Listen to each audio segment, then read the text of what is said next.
السلام علیکم۔ تب ایک 12 سالہ بچے نے دنیا کے مکار ترین بادشاہوں کی نیندیں حرام کر دیں۔ کب 800 سال پرانی بشارت ایک ننھی آنکھ کا جنون بن گئی۔ کب سمندروں نے راستہ دیا اور پہاڑوں نے ایک فاتح کے سامنے گھٹنے ٹیک دیے۔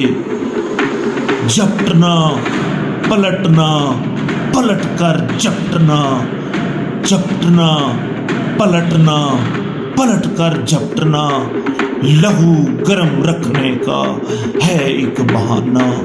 جب دنیا غفلت کی نیند سو رہی تھی تب ایڈریانوپل کے محل میں ایک ایسا چراغ روشن ہوا جس نے مشرق اور مغرب کے نقشے بدلنے تھے۔ جب 1432 کی اس سرد رات سلطان مراد ثانی کے ہاں محمد پیدا ہوا تب کسی کو گمان نہ تھا کہ یہ بچہ بازنطینی سلطنت کے تابوت میں آخری کیل ثابت ہوگا۔ تو شاہی ہے، پرواز ہے کام تیرا، تو شاہی ہے، پرواز ہے کام تیرا، تیرے سامنے آسماں اور بھی ہیں۔ جب استاد آق شمس الدین نے شہزادہ محمد کا ہاتھ پکڑا تب انہوں نے اسے صرف کتابیں نہیں بلکہ قلعے فتح کرنا سکھایا۔ وہاں سمندر کی لہریں قسطنطنیہ کی دیواروں سے ٹکرا رہی تھی۔ تب استاد نے اشارہ کر کے پوچھا کہ محمد، کیا تم وہ فصیلیں دیکھ رہے ہو؟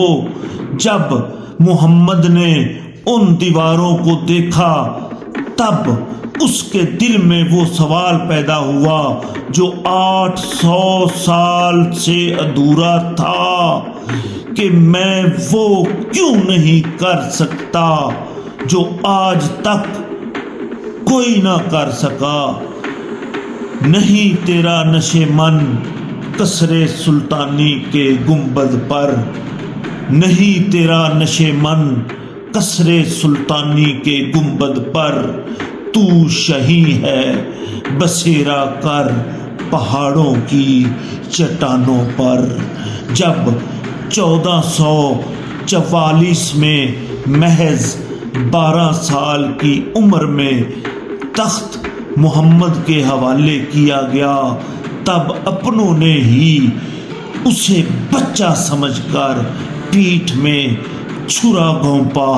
جب وزراء نے بغاوت کی اور سرحدوں پر دشمن کا سیلاب آیا تب اس شیر نے وہ تاریخی خط لکھا جس نے تاریخ کا رخ موڑ دیا۔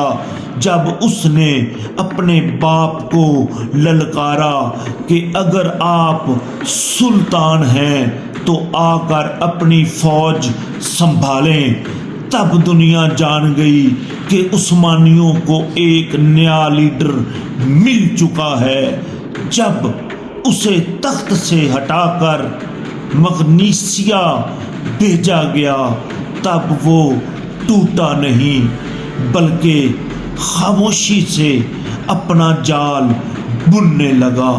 وہاں دشمن سمجھ رہا تھا کہ محمد کا قصہ ختم ہوا تب یہاں وہ نوجوان ایسی توپوں کے نقشے بنا رہا تھا جو پتھروں کو موم کر دیں۔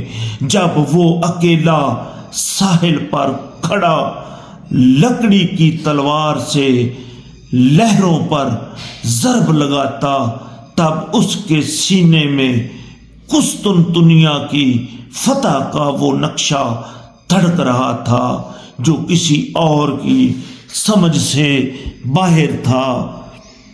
پرواز ہے دونوں کی اسی ایک فضا میں، پرواز ہے دونوں کی اسی ایک فضا میں، کرگس کا جہاں اور ہے شاہین کا جہاں اور۔ جب سلطان مراد ثانی کا انتقال ہوا اور محمد دوبارہ تخت پر بیٹھا، تب اس کے دشمنوں نے اس کا استقبال کیسے کیا؟ کب وہ عظیم الشان توپ تیار ہوئی جس کی گونج نے یورپ کے ایوانوں کو ہلا کر رکھ دیا؟ کب سمندر میں لوہے کی زنجیریں بچھائی گئیں اور جب راستہ بند ہوا تب محمد فاتح نے اپنے بحری جہاز پہاڑوں پر کیسے چلائے؟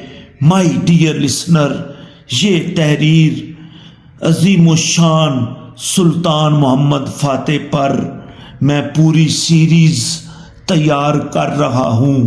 آپ سے درخواست ہے کہ میری پوری سیریز کو دیکھنے کے لیے میرے چینل کو سبسکرائب کریں، لائک کریں، کمنٹ کریں اور شیئر کریں۔